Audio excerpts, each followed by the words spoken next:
What happens when the 27-year-old son of a city's top cop walks into Judge Judy's courtroom, flashes a badge that isn't his, and threatens to shut her show down if she dares to rule against him?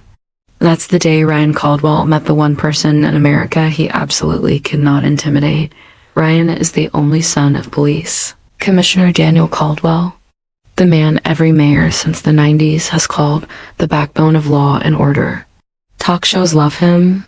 Newspapers call him America's commissioner. Cops call him the boss. Ryan calls him insurance. He walks into Judge Judy's Los Angeles studio like he's walking into his own reflection. Custom navy suit, crisp white shirt, open at the collar, just enough to look rebellious, not sloppy. A gold watch glints on his wrist every time he lifts his phone. His hair is barbershop perfect. His smirk says, "This is a waste of my time." Across the aisle at the plaintiff's table sits a woman who clearly did not grow up thinking the world was here to entertain her. Samina Ken, 54, immigrant, widow, rideshare driver. Her black abaya is simple, neatly pressed. Her hands are calloused from a lifetime of work, first in a garment factory, then as a cleaner, now gripping a steering wheel for 12 hours a day to keep 2 kids in school and a roof over their heads. She clutches a worn purse and a folder, stuffed with printouts so tightly that her knuckles are white. She is suing Ryan for $5,000. The maximum Judge Judy can award for the illegal towing and destruction of her car, plus lost wages, on paper, like 100 small claims cases, but nothing about this one is small. 3 months before this hearing, on a rainy Thursday night, Samina had pulled up to the curb outside an apartment building in the Westlake district. Her last passenger of the night had been a drunk tech bro heading to a party. By the time she finished the ride, she was 5 minutes from home and 17 minutes past the time she'd promised her son she'd be there. She parked legally in a street spot in front of 418 West Monroe red curb. No driveway, no sign, and took a moment to answer a text from her daughter about a chemistry exam. She never heard the footsteps approaching her driver's side window over the sound of the rain. A flashlight beam cut through the glass. She jumped, heart in her throat. A man in a hoodie leaned down, wrapped his knuckles on the glass, and then, in a practice motion, flipped open a leather badge wallet. "You can't park here," he said. "Move it." "Sir, sign says okay," she replied, her accent thicker when she was nervous. "Meter is free after 8. It is 11:30. "It's reserved," he snapped. "My building. Emergency access." "Move it or I'll have it towed." Behind him, a couple of young men with beer cans laughed. "Re-chill, man," one said. "She's just dropping someone off." The man Ryan glared at them, then back at Samina. "License and registration?" he demanded. She frowned. "You are police?" He flipped the badge again, a little higher this time, letting the metal catch the light. "Detective," he lied smoothly. "Don't make this harder than it needs to be, ma'am." Her heart hammered. Back home in Karachi, arguing with men who looked like him never ended well. Here, she tried to trust the uniform. Tried to believe this country was different. She fumbled for her wallet. Before she could find it, his phone buzzed. He glanced at the screen, sighed dramatically, and waved his hand. "You know what? I don't have time for this," he said. "Leave it. Your problem." He walked off. She sat there, confused, hands still shaking. 10 minutes later, as she climbed the stairs to her 3rd floor walk-up, exhausted and aching, a neighbor met her at the landing. "Your car," he panted. "They're taking your car?" She ran back down in cheap sandals that slapped against the wet concrete, arrived just in time to see her 10-year-old Toyota being hauled up onto a tow truck. One of the men in reflective vests was talking to the same detective who'd flashed the badge. Ryan. She begged them to stop. Showed them her registration. Showed them the sign. Pointed to the lack of any paint or markings. The driver shrugged. "Order came from PD dispatch," he said. "Talk to them."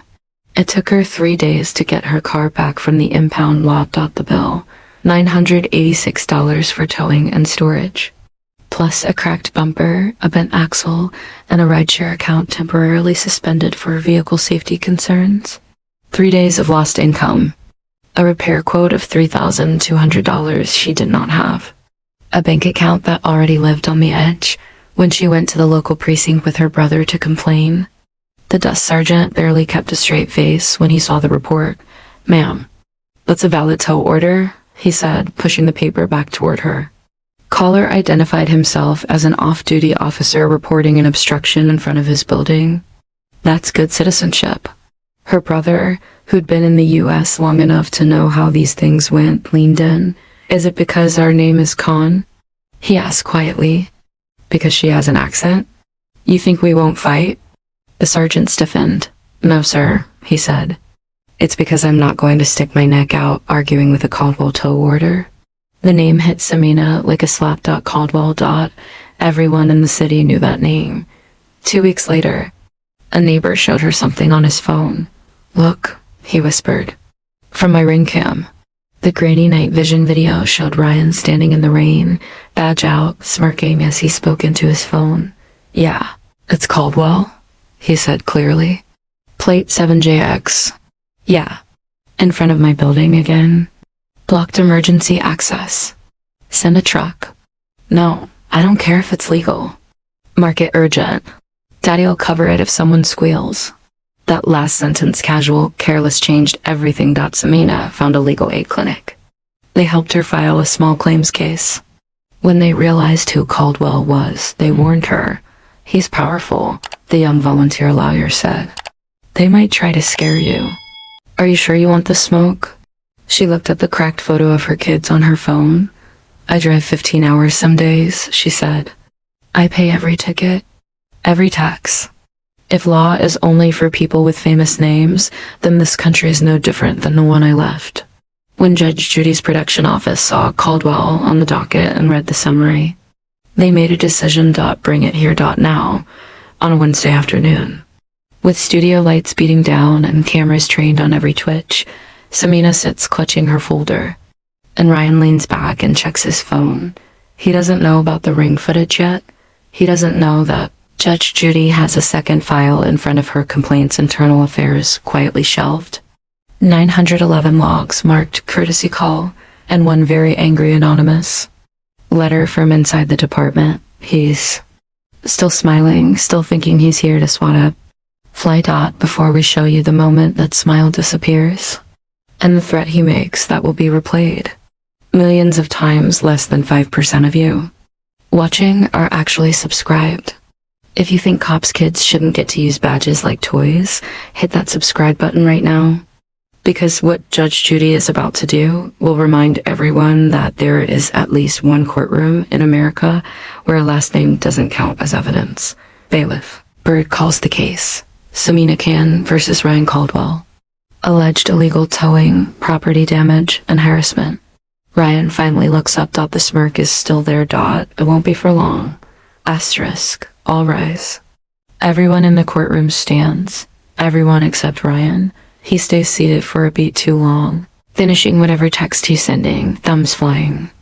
Only when Bird clears his throat loudly does Ryan push his chair back and get to his feet, slow and exaggerated, like he's doing the judge a favor. Judge Judy takes the bench. Her eyes sweep the room, sunglasses on the table, phone still in hand, badge wallet peeking from his inner pocket. A woman at the plaintiff's table who looks like she'd rather be anywhere else. "Good afternoon," she says.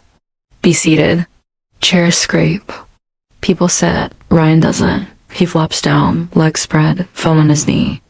Screen glowing. "Miss Khan." Judge Judy begins, voice softer than usual. "We're going to start with you. In your own words, tell me what happened the night your car was towed." Asterisk. Samina stands, smoothing her abaya with trembling hands. "Yes, Your Honor," she says. "I finish my work, maybe 11:30 at night. I park in front of 418 West Monroe. It is legal spot. No red, no sign. I check twice. I sit to send message to my daughter about her exam." She recounts the knock on the window, the badge, the demand, the tow data. She speaks, the muscles in her jaw work. She's holding something back. "What last time did this cause you?" Judge Judy asks. 3 days, Your Honor," she says. "My car an impound?"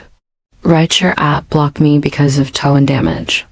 I lose maybe $600 those days.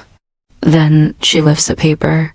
Mechanics say $3,200 to fix axle, bumper, alignment. I cannot pay. So now my car is driving crooked. Judge Judy glances at the estimate, nods. Did you receive a citation? A ticket? Any document from the police about this tow? Samina shakes her head. No, Your Honor, only bill and pound lot. Miss Can, Judge Judy says, did the person who flashed the badge ever identify himself by name? Samina's eyes flick briefly to Ryan. Asterisk. He say, Detective Caldwell, she replies. He say if I do not move, he will take care of it. Ryan rolls his eyes audibly. It's called enforcing the law. He mutters. Judge Judy's head snaps toward him. Asterisk, Mr. Caldwell, she says. Voice flat. You do not speak until I ask you a question. Put the phone on the table, face down, and keep your mouth closed. He lets out a short, disbelieving laugh. Your Honor, with respect, I'm coordinating something with my father's office. This whole situation has political face down now, she repeats.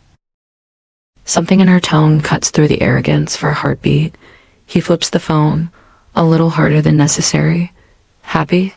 He mutters. No, she says. Not yet. She turns back to Samina. How did you discover this was not, as the desk sergeant said, a valid tow? Samina pulls out a printed photo. My neighbor, she says. He has Ring camera on his door. He showed me this. Bailiff Bird carries the photo up. Judge Judy studies the grainy still. Ryan, in the rain, badge out, phone to his ear. The timestamp matches Samina's story. Mr. Caldwell, she says, your turn. Tell me who you are and what your connection is to law enforcement. He leans back, regaining a little of his swagger. Ryan Caldwell, he says. I'm a reserve officer with the city. I volunteer my time. My father is Police Commissioner Daniel Caldwell. You've probably seen him on the news. Echoes of his father's speeches flash unbidden through the minds of half the audience. No one above the law. Badges are a sacred trust. Do you carry that badge as part of your reserve role? Judge Judy asks. Yes, he says. It's legitimate, on duty or off. She presses. He hesitates. Both sometimes, he says. Look, cops are never really off. When we see something wrong, we act. What was wrong with Miss Khan's parking? She asks. There is no sign, no red paint, no driveway. Show me in the code where that spot is illegal. He shrugs. It blocks emergency access, he says. Fire trucks, ambulances. Do we have photos of the scene? She asks. Samina nods, sliding a small stack across. My brother took next day, she says. And old photos from Google Street. Judge Judy examines them carefully.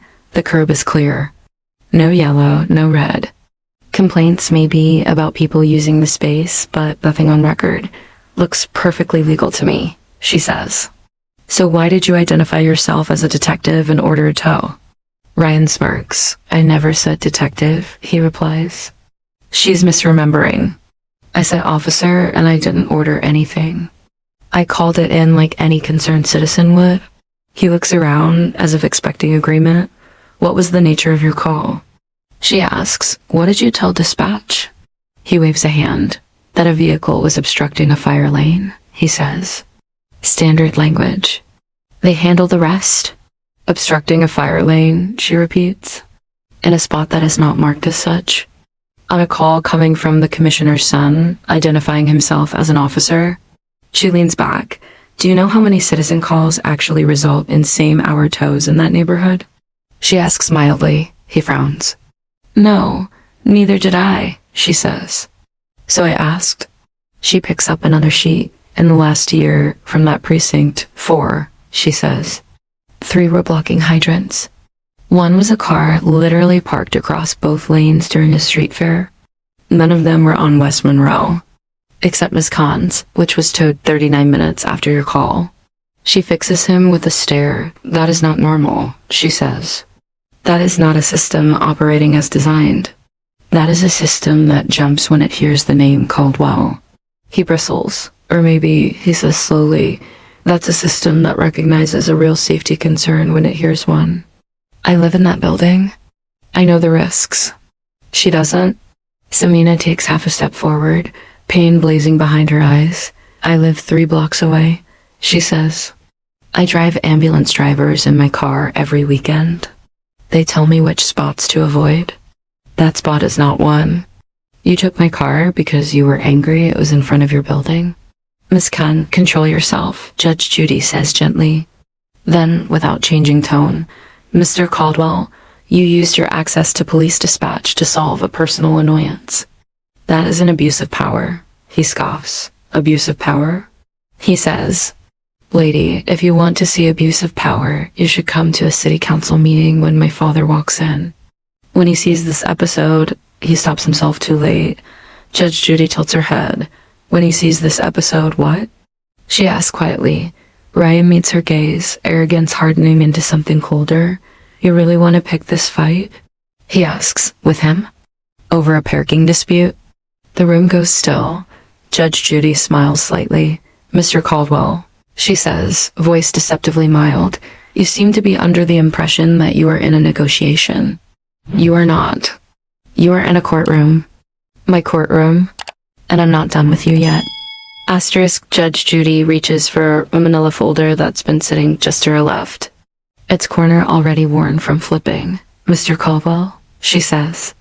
Before we talk about your father, let's talk about you. He shifts. That easy confidence flickering for the first time. In the past 5 years, she continues. You've been the subject of 6 internal affairs complaints. Does that sound about right? His jaw tightens. I have no idea, he lies. Cops get complained about all the time. Comes with the territory. You're not a full-time cop, she reminds him. You're a reserve. A volunteer. And yet, 6 separate complaints have your name on them.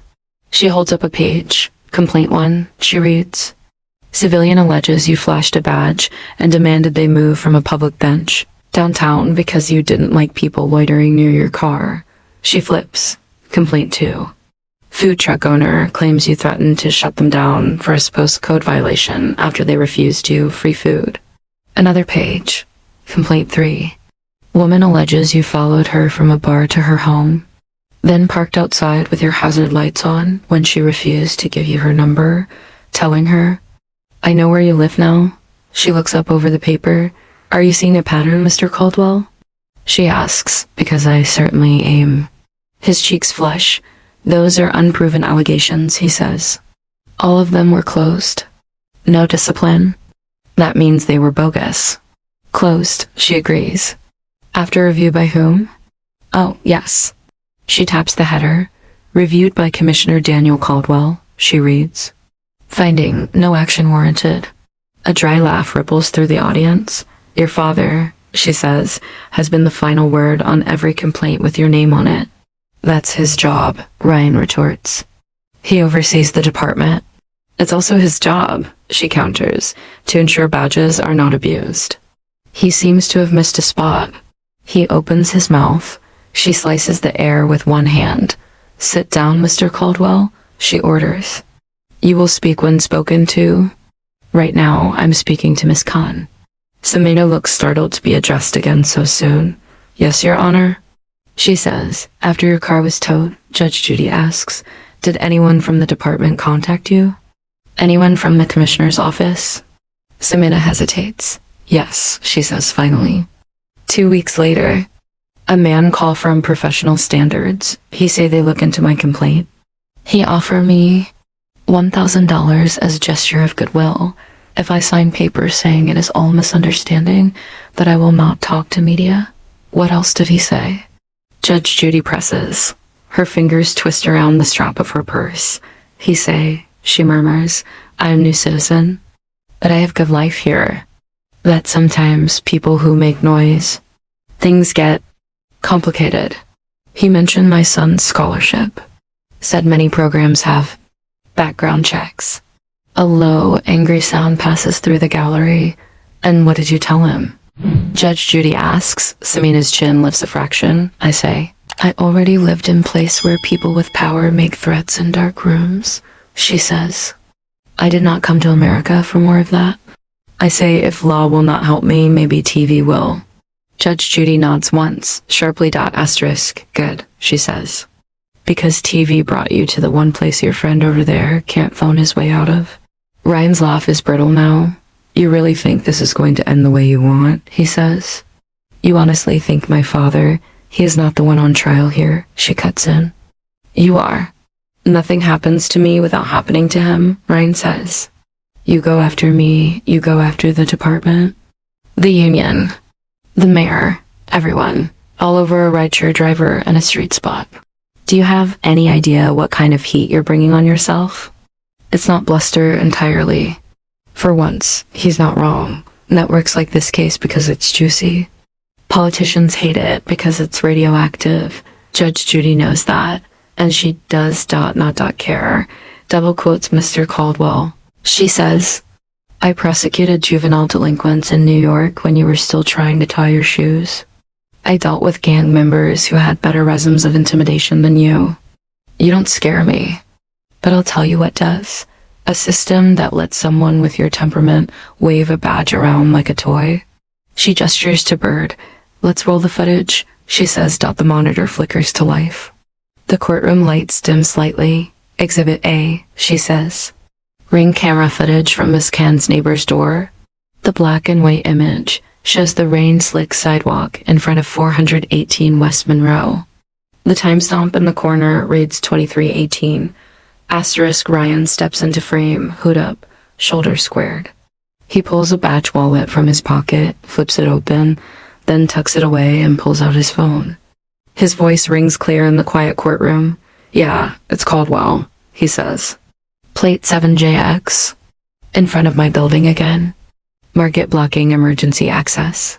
I don't care if it's actually marked. Just get it out of here. Put it under off-duty officer request if you have to. He laughs. Yeah.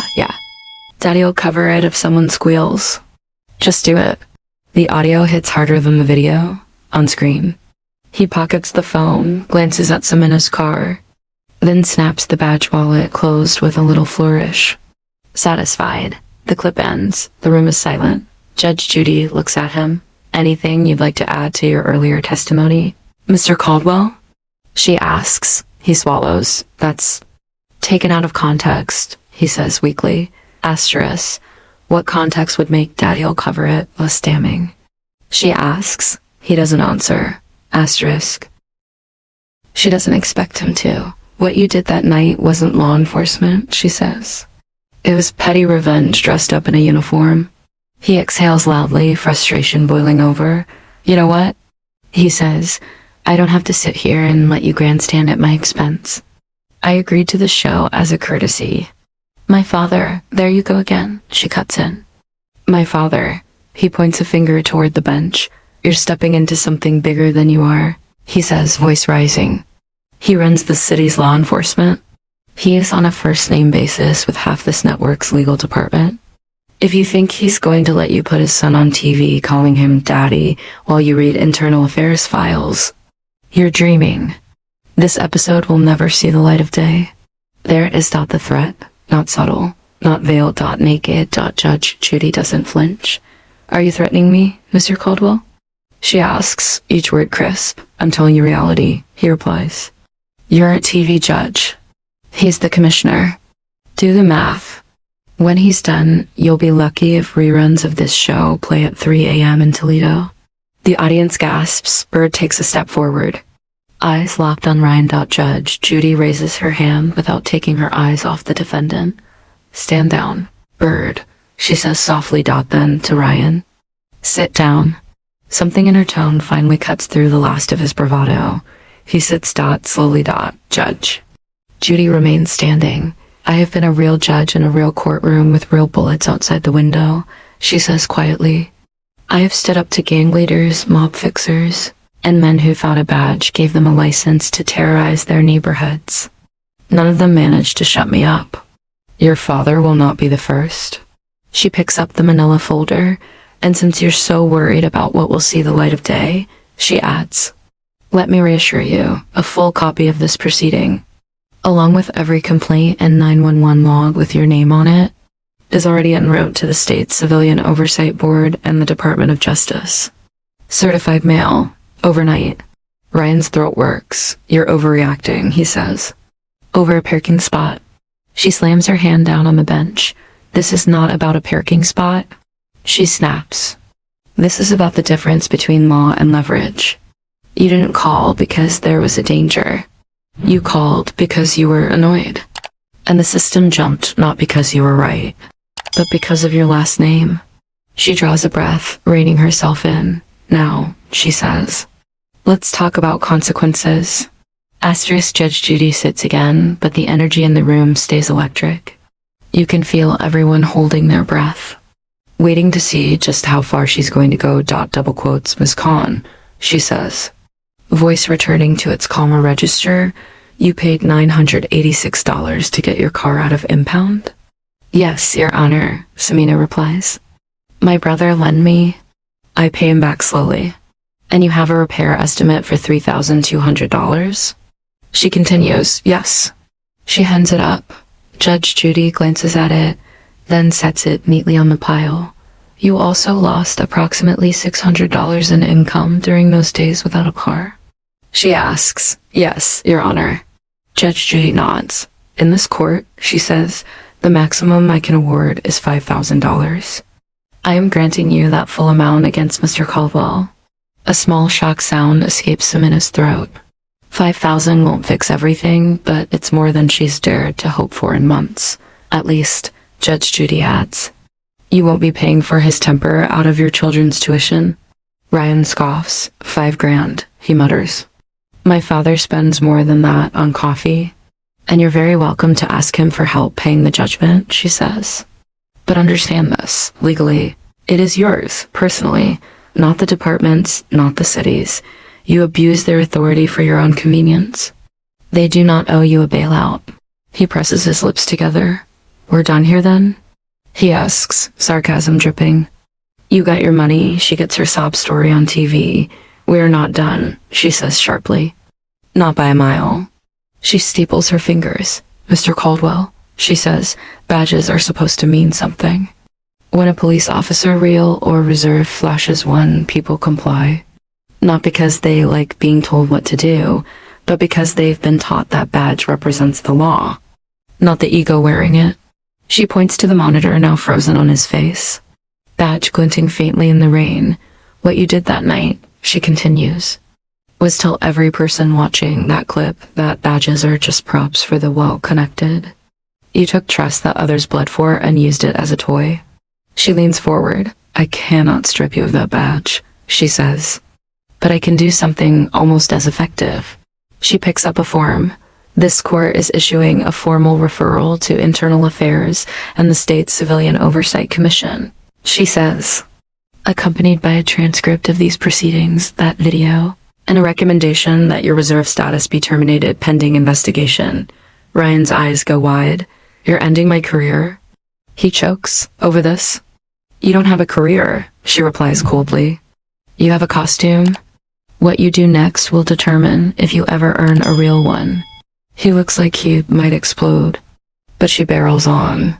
In addition, she says, I am ordering that you complete 200 hours of community service, not as Officer Caldwell, but as Ryan. Specifically, you will report to the same impound lot where Miss Khan's car was held and work under supervision processing paperwork, cleaning yards, dealing with angry people whose days were ruined by tows.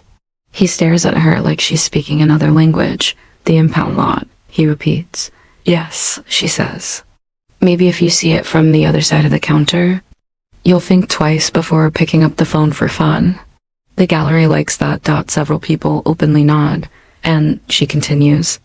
On top of that, you will complete 100 hours at the community driver safety clinic run by the department, checking people in, setting up chairs, cleaning up after sessions.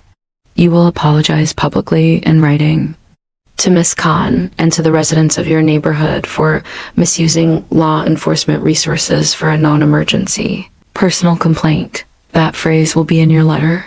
He laughs. A broken sound. You're humiliating me, he says. On national television. You humiliated yourself, she says. I'm putting it in context. He licks his lips. My father will fight this, he says. He'll sue. Your father is welcome to try, she says. And while he's drafting legal threats, his office will also be answering questions from oversight boards and reporters about why his son has 6 closed internal affairs complaints and a habit of saying, Daddy will cover it on recorded lines. Silence. She turns to Samina. Muskan, she says. You came here wondering if the law in this country was only for the powerful. I can't fix everything outside these walls. But inside this courtroom, the rules are the same for everyone. You followed them. He did not. Today that matters. Samina swallows, a tear slipping free. Thank you. Your Honor. She whispers. Judge Judy faces Ryan one last time. You're going to walk out of here today still living in a building most people in this city could never afford, she says. You'll probably still have doors open to you because of your father's name, Miss Kane. We'll leave to drive strangers around all night in a car that still pulls to the right when she turns. She lets that contrast sit. The difference, she says quietly, is that when she sees flashing lights in her mirror, she still slows down and pulls over because she believes there's someone decent behind that badge. You nearly took that from her. Don't you dare do it again to someone else. She raises the gavel. Judgment for the plaintiff in the amount of $5,000, plus conditions as stated. This matter is referred to the appropriate authorities. The gavel cracks down. But for Ryan Caldwell, the real fallout is just beginning. Asterisk. The episode airs 2 months later. Ryan spends those 8 weeks convincing himself it won't be that bad. His father's PR team assures him the network might trim for time. A union rep mutters that no one takes TV seriously. A couple of buddies even joke that the clip of him mouthing off to Judge Judy will turn him into a meme. You'll be the daddy I'll cover it guy, one says, laughing. Influencer status unlocked. They're right about one thing. The internet does give him a nickname, but not the one he wanted. The morning after the episode first broadcasts, Daddy's badge trends for 12 straight hours. The clip that spreads the fastest isn't even his threat to Judge Judy. It's that ring footage. Asterisk him in the rain. Badge out, saying, I don't care if it's actually marked. Daddy'll cover it. People add subtitles. Slow it down. Remix it with his father's campaign speeches. No one is above the law, playing ironically underneath. Talk shows play it on loop. This is everything people are afraid of in one 30-second clip, one commentator says. It's not just a bad cop. It's a cop's kid who thinks the system is a personal concierge service. Within days, the city council's inbox is flooded. Civil rights groups issue statements. One veteran detective, anonymously, tells a reporter, we've been complaining about this kid for years. Nobody wanted to be the one to tell the commissioner no. Looks like Judge Judy did it for us. Under pressure, Internal Affairs does something it has never done with a Caldwell file before it opens a public case. Ryan's reserve status is temporarily suspended pending investigation. He has to turn in his badge and ID. The news cameras eat it up. Lenses zoomed in on the moment Meadow leaves leather. At home. The conversations are worse than anything he sees on TV. His father speaks to him for the first time, post-airing 5 days after the episode. They sit in the commissioner's cavernous home office, surrounded by framed commendations and photos of Daniel Caldwell shaking hands with governors, presidents, celebrities. I told you going on that show was a mistake, Daniel says. Voice tight. I told you you'd fix it, Ryan shoots back. You always do. His father's jaw flexes. I can't fix video, he says. I can't fix the words that came out of your mouth. Daddy'll cover it. Do you have any idea how that sounds when an entire city already thinks the deck is stacked against them? Ryan looks away. For the first time, he sees the shaking in his father's hands. The deep grooves at the corners of his mouth. This might cost me my job, Daniel says quietly. Do you understand that? Ryan wants to say, then fix it harder. Instead, he hears Judge Judy's voice in his head. You don't have a career. You have a costume. I didn't think it'd go this far, he mutters. You never do, his father says. That's the problem. The internal affairs investigation drags on for months. They pull his past complaints, re-interview people whose cases were closed. That food truck owner has a lot more to say now that a camera is rolling and a lawyer is sitting beside him. The woman from the bar brings a friend who'd been too scared to speak before. The oversight board issues its report. Its brutal pattern of inappropriate use of law enforcement status. Department. Culture that enabled such behavior by closing complaints in-house. Specific finding that the commissioner's dual role as father and final reviewer of his son's cases created an appearance, if not reality, of bias. Under the weight of it, Daniel Caldwell does the one thing neither he nor his son ever thought he'd do. He announces his retirement. In his press conference, he thanks the city, talks about stepping aside for new leadership. He apologizes for any perception that my judgment was clouded in matters involving my family. He never says Ryan's name he doesn't have. Everyone knows. Ryan watches the press conference on a tiny TV in the break room of the impound lot. He's 3 weeks into his court-ordered community service. The work is hot, dirty, repetitive. He stacks paperwork, answers phones, walks people to the fenced-in rows of captured cars as they swear at him in 3 languages. How does it feel? One man spits at him. Someone got your car for no reason? Bet you don't like it. Ryan wants to scream. It's not my car.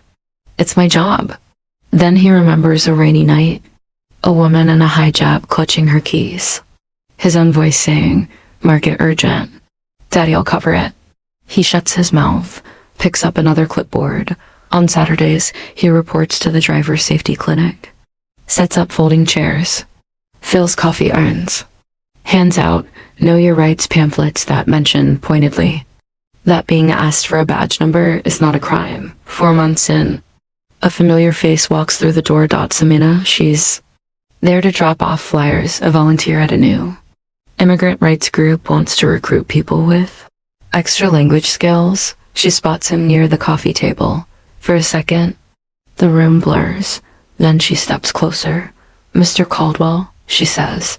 He straightens instinctively. "Miss Khan," he says. You work here now," she observes. "For a while," he says. Court ordered. Silence. He reaches for words that don't sound like excuses. "I got your car paid off, right?" He says lamely. "The judgment? You got the money?"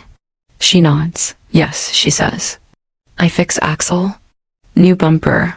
My son uses it now. He drives to college in the mornings. I use my brother's car for night shift." There's something almost proud in her voice when she says college. "That's good," he says, meaning it. "You think about what judge say?" She asks. "All the time," he admits. "About badge being costume," she adds. He flinches. "Yes," he says softly. "About that." She studies him for a long moment.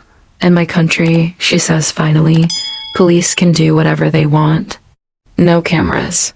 No Judge Judy. Here, I thought different, better.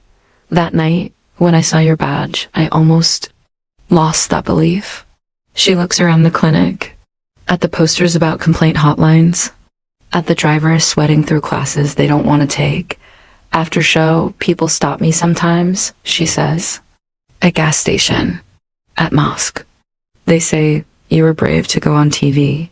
I don't feel brave. I feel lucky. Lucky someone listened." Her eyes return to his.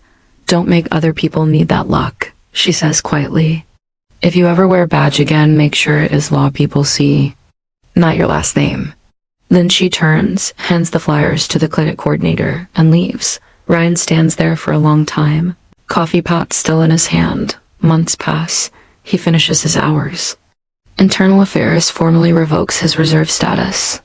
He is barred from wearing any department insignia or presenting himself as law enforcement. He applies for jobs outside policing. At first, no one calls back. Then a nonprofit that focuses on police reform and community Mediation 1 that had torn him to shreds on.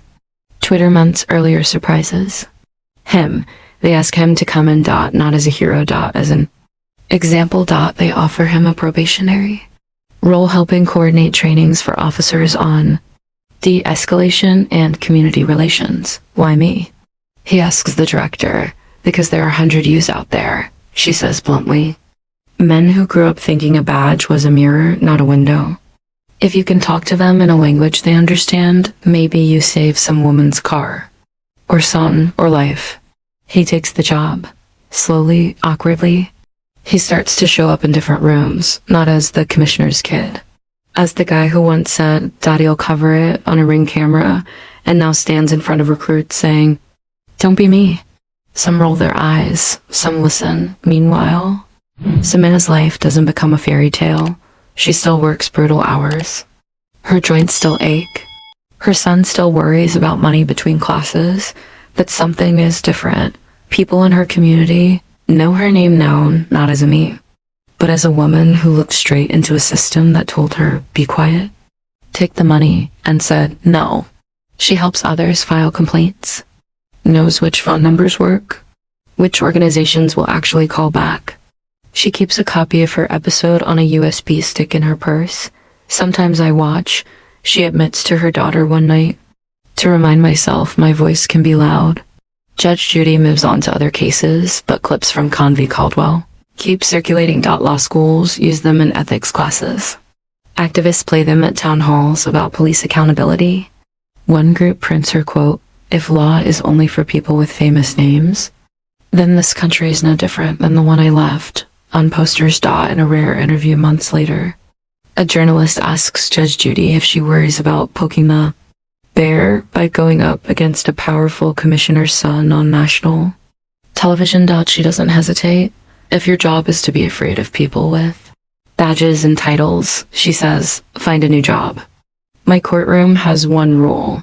You don't get extra rights because of who your daddy is, and you don't lose rights because of where yours came from. If this story hit you, don't just click away. Share it with someone who thinks abusing a badge is a victimless prank. Like the video if you believe the law should defend the Saamne kings of the world, not just the Caldwells. Subscribe for more stories where arrogant last names walk into Judge Judy's courtroom, and learn the hard way that justice doesn't care who covers what.